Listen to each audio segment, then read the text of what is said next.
Welcome to the deep dive. Hello. Today we're taking a plunge, really, into something absolutely fundamental, writing. Yeah, it's everywhere, isn't it? We've been looking at these excerpts from a text, Arte, Importância da Escrita.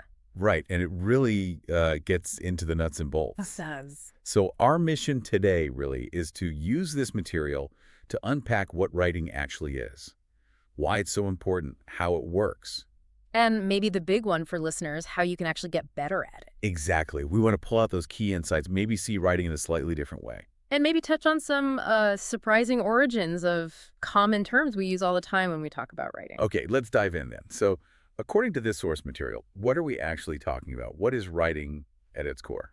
Well, the tag defines it pretty directly. It's your ability, your capacity to put thoughts into words. Just getting thoughts out. Well, not just any old way. The key thing it stresses is doing it precisely and coherently so people can actually understand you comprehensively. Right. So taking that internal thing, an idea, a feeling, whatever, and making it external, making it clear for someone else. Exactly. And the source really highlights this as like a major skill pushed in formal education, doesn't it? No, absolutely. Because language, written language especially, is this tool we use constantly, personally, professionally.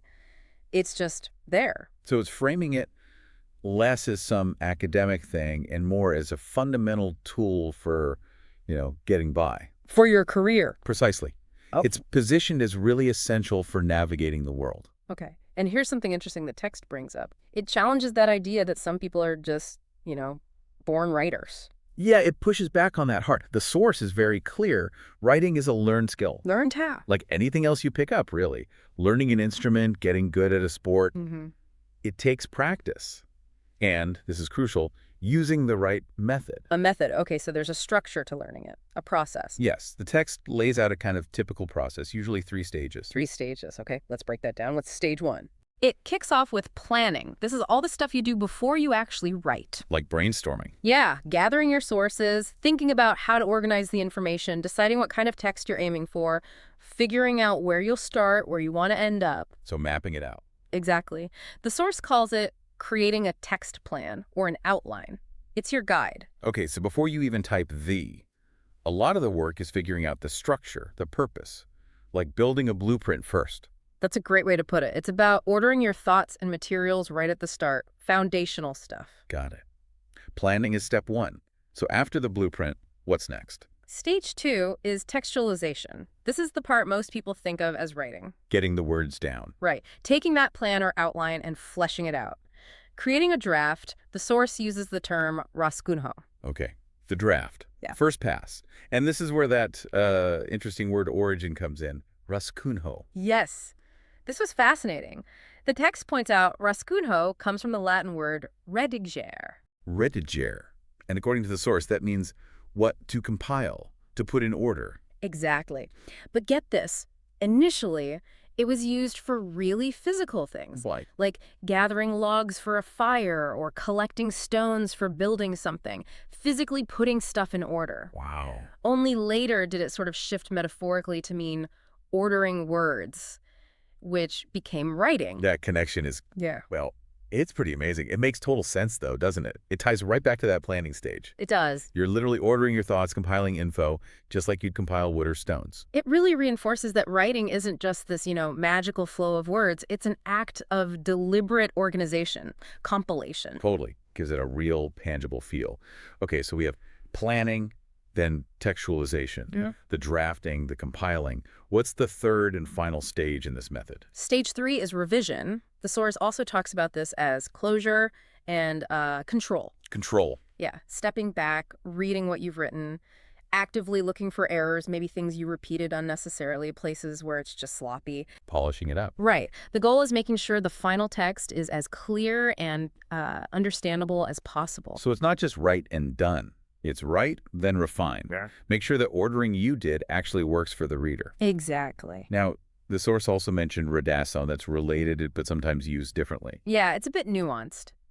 While redassum can just mean the act of writing, like composing something, the text notes it often has more specific uses. Such as?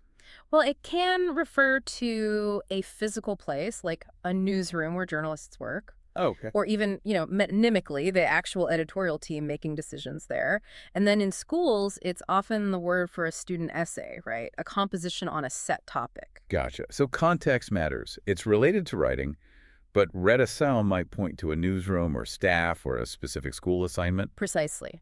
Now, if we zoom out from the process itself, the text makes a really strong case for why this whole skill matters so much. This methodical way of getting thoughts into words clearly. What does it highlight as the big reason for its importance, historically speaking?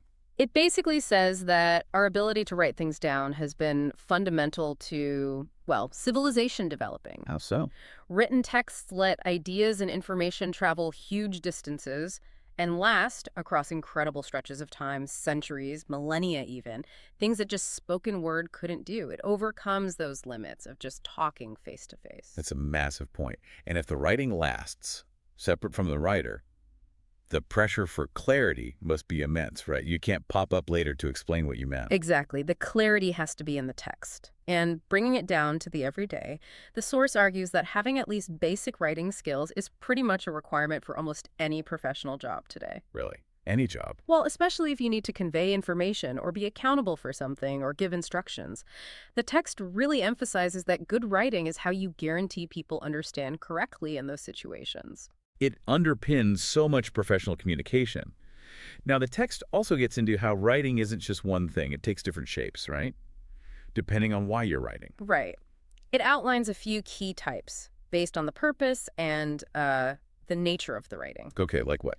There's academic writing, universities, research papers. That style is usually pretty rigid. Formal. Very formal, needs to be highly correct, often uses technical jargon, footnotes, specific ways of citing sources, very structured. Right, the scholarly approach. What else? Then there's literary writing. This is about creating art with words. Novels, poetry. Exactly. The source describes it as feeling very free. But importantly, it's not free because it ignores rules. It's more like it knows the formal rules so well it can bend or break them intentionally for effect. Ah. So it's a deliberate choice based on mastery, freedom through mastery. That's a great way to put it, yeah. Okay, what about writing for, say, business or trying to sell something? That's covered under commercial writing. The main goal there is persuasion, getting a message out. Think marketing, advertising copy.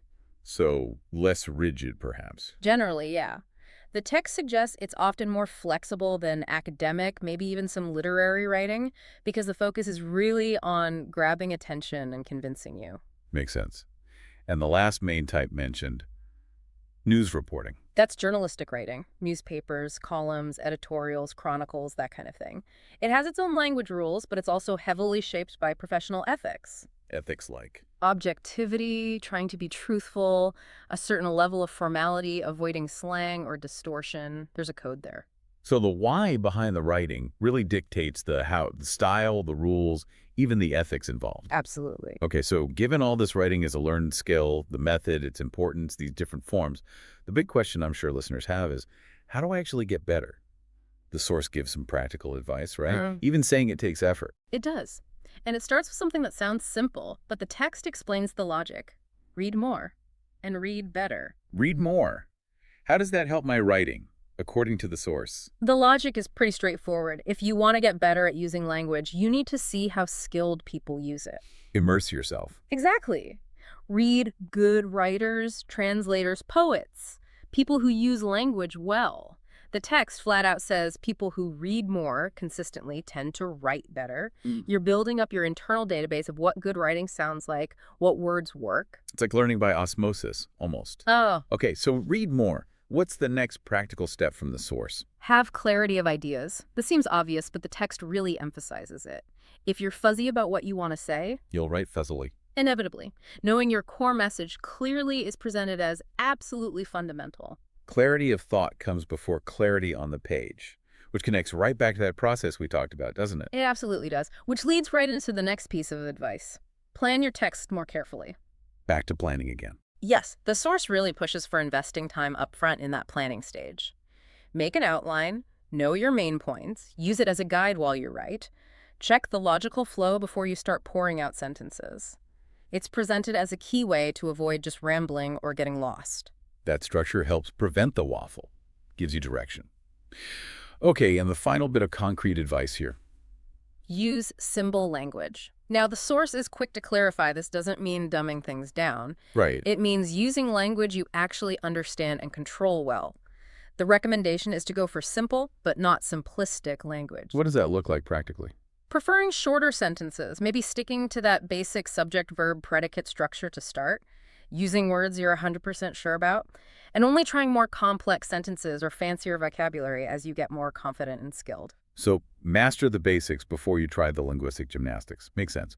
Build from a solid foundation. Wow, this has been really insightful. We've walked through this source's view on what writing is this learned skill, putting thoughts into words clearly. We've looked at its historical weight, its professional necessity. That standard three-stage process. Plan, textualize, revise. Right, and how purpose changes the type of writing, academic, literary, commercial, journalistic, and finally those practical steps from the text.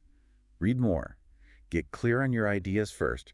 Plan carefully. And start with simple, controlled language. It really reinforces that idea, doesn't it? That good writing isn't some magic gift. It's a craft. You build it with method, with practice, with refinement. Absolutely. It's about technique as much as anything. So here's a final thought, pulling directly from what this source emphasizes. If writing is fundamentally about getting your thoughts down with clarity and precision, and if the text puts so much weight on planning before you write and revision after, what does that suggest about the importance of clarity before you even start? Based on this framework, how much of what we call good writing might actually be happening in your head, in the planning, before a single word hits the page or screen? Something for you to think about next time you sit down to write.